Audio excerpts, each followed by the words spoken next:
Yes, my miscellaneous. In their heads, all parents know this, but the heart can send a different message. Keep in touch, keep track. I might call them once every 2 or week or 2, maybe.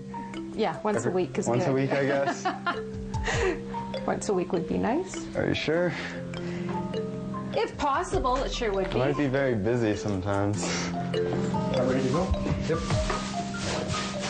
Well, when I went to university, my parents dropped me off at residence, headed home, and then that was pretty well it.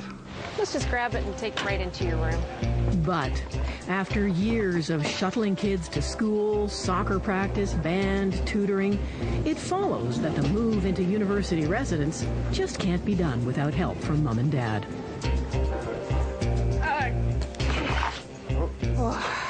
I don't think I'm a helicopter parent. I try to hold back, but you want to know where they are, who they're with, what time they're coming home. It's just, you just want them to be safe. So now they'll be on their own and you won't have any knowledge of that. And I'm just going to put this on top of it because I want you to have clean sheets. There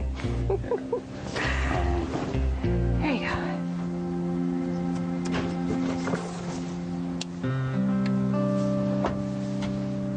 Okay. Bye. Goodbye. I'm gonna miss you guys. I'm gonna miss you too. Okay. Not allowed to cry. I won't. It's good. Okay. Thank you. And now, David's on his own. Enjoy yourself. I will. And his parents' job is done, right? Oh gosh, no. No, we'll still be in touch with them a lot. If you think of the time, money, and energy that we are investing in our children, you would expect that we would be seeing now the emergence of the happiest, healthiest children the world has ever seen. But, you know, let's be honest, that's just not what's happening out there. Psychologist Erica Horowitz has been counseling university students for 15 years. Like most of her colleagues at campuses across the continent, the most common reason students seek her out used to be rocky romance. Now, it's anxiety. And when you have a lot of anxiety, your mind is saying, what if this happens? What if that happens? What if I don't pass? What if I don't get the A? What if I don't graduate? And when you have that kind of mindset, that ends up triggering depression too, right? So we often find that the two come hand in hand. At weekly mindfulness meditation sessions, Erica helps students relax. As the air travels in and out. These aren't struggling students. They're high achievers. But all the attention their well-meaning parents gave them has created an unfortunate side effect.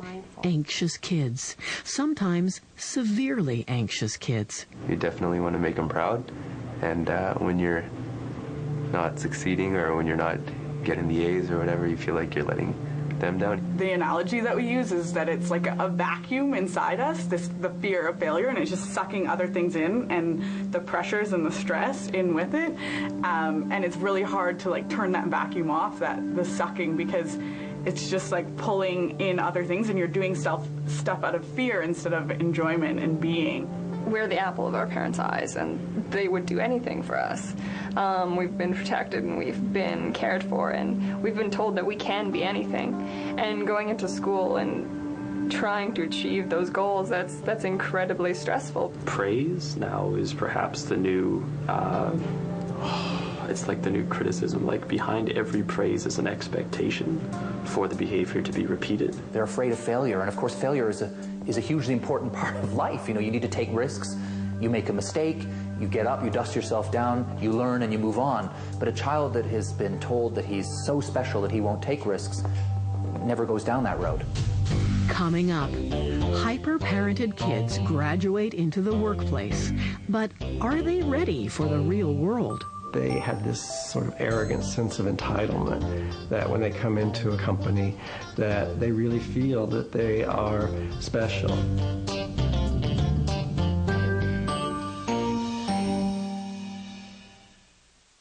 Você se divide em mil, faz monte. The first wave of this social experiment, hyper-parented kids, is entering the workplace. Demographically, they're the biggest bulge since the baby boom. And for many of their parents, hovering is a hard habit to break. This involvement of parents in the workplace is totally new and totally shocking to companies. A veteran reporter and editor for the Wall Street Journal, Ron Alsop is author of The Trophy Kids Grow Up. There clearly is this new trend of parents coming into the workplace in one way or another, either getting the information to apply for the job for the kids, trying to get into the job interview. Demographer Richard Brown works for the BC government. He watches trends in both the public and private workplace. So the most common thing that we see is parents coming and helping their children set up their workstations. So mom and dad bring up the plans and they bring up books and they help their children get all settled in and that sort of thing. We now are starting to get even less benign. So that the child has had a problem with a supervisor, the parent might call, or the parent might come in and talk to that supervisor. And then in some cases we've even heard of instances where parents have tried to negotiate salary for their children. Sometimes called millennials or Generation Y, they are the most prized, precious, and managed children of all time. And that has created a new breed of worker, challenging everything from dress codes to office hierarchy. The biggest criticism of millennials is that they have this sort of arrogant sense of entitlement. So many companies tell me that these young people, they don't know that they need to arrive on time each day. They don't listen to their iPods at their desks all the time. They don't text message during meetings. Again, older people find them to be very demanding, very spoiled, and just totally unrealistic. If millennials could design an ideal workplace, this would be it. Electronic Arts in Burnaby, BC is one of the world's leading developers of video games. A lot of our industry, because it's so young, we have the opportunity to kind of throw out the old rule book. Millennials want to have fun at work. They can't stand boredom. Here, every day is Casual Friday, and be yourself at work is company policy. But even in this environment designed to cater to their every need, millennials are a challenge for managers. That's a generation that really expects to see themselves move up very, very quickly. Much, much more quickly than any other generation. The phrase, pay your dues, does not really enter into the vernacular of the millennials. The games industry relies on talent that is pretty much exclusively young, so it's good business for Electronic Arts to accommodate the millennial employee. But most businesses aren't so eager to rewrite the rule book, and that can spell trouble for the millennial worker.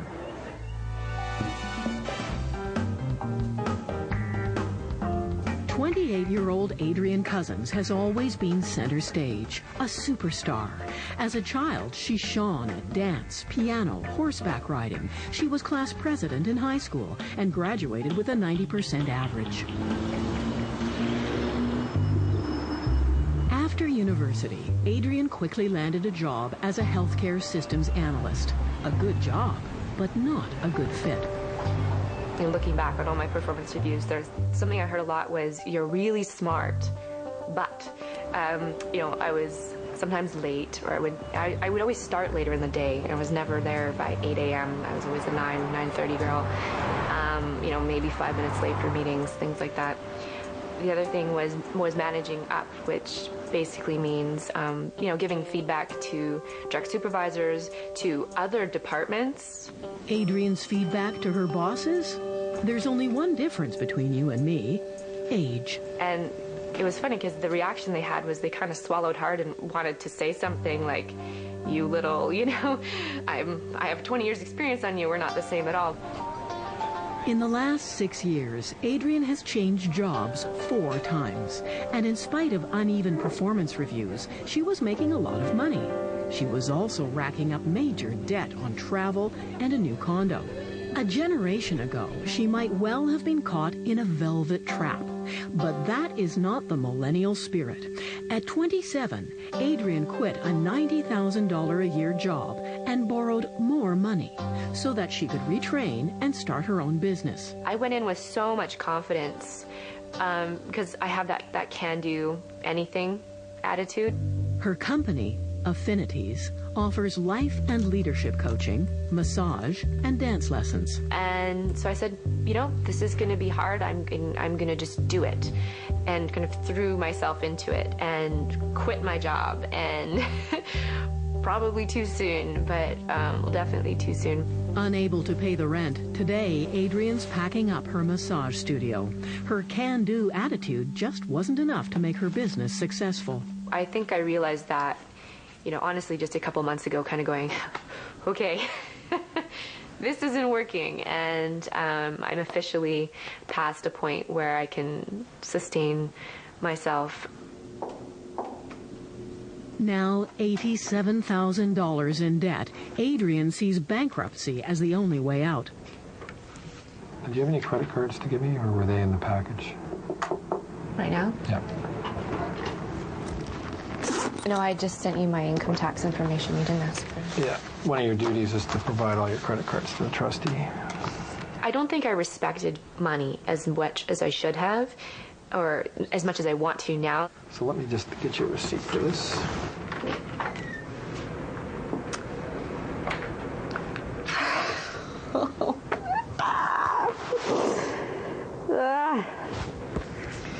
I don't have any money.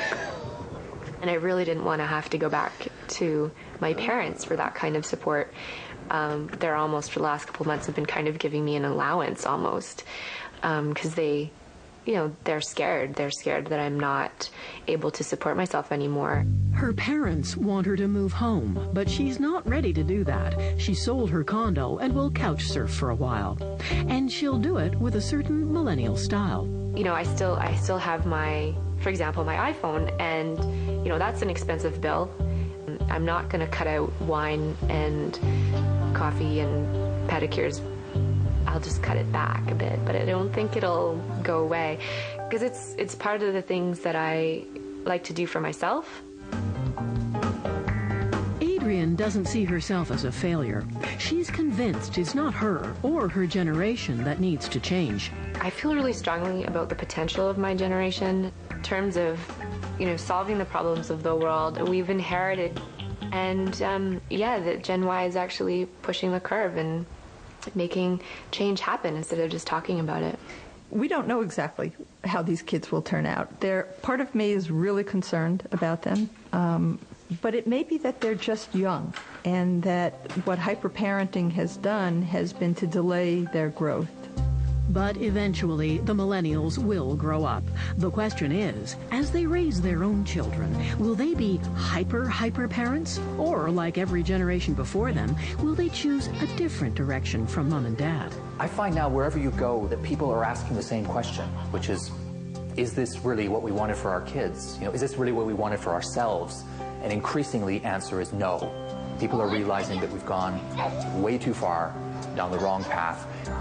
And the upside is that they're starting to do something about it. They're starting to back off. They're starting to look for new ways to give children a real childhood. Touchdown!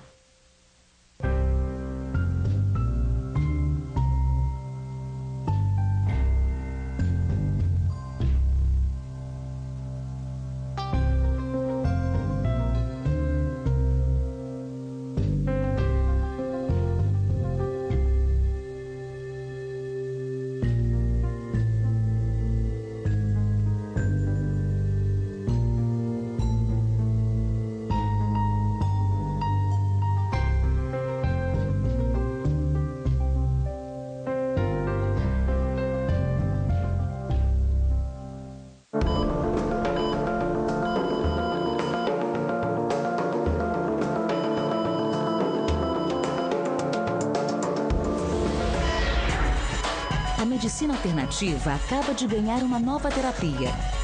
Aqui no GNT você chega sem marcar consulta e assiste a uma série de documentários sobre saúde, genética e corpo humano.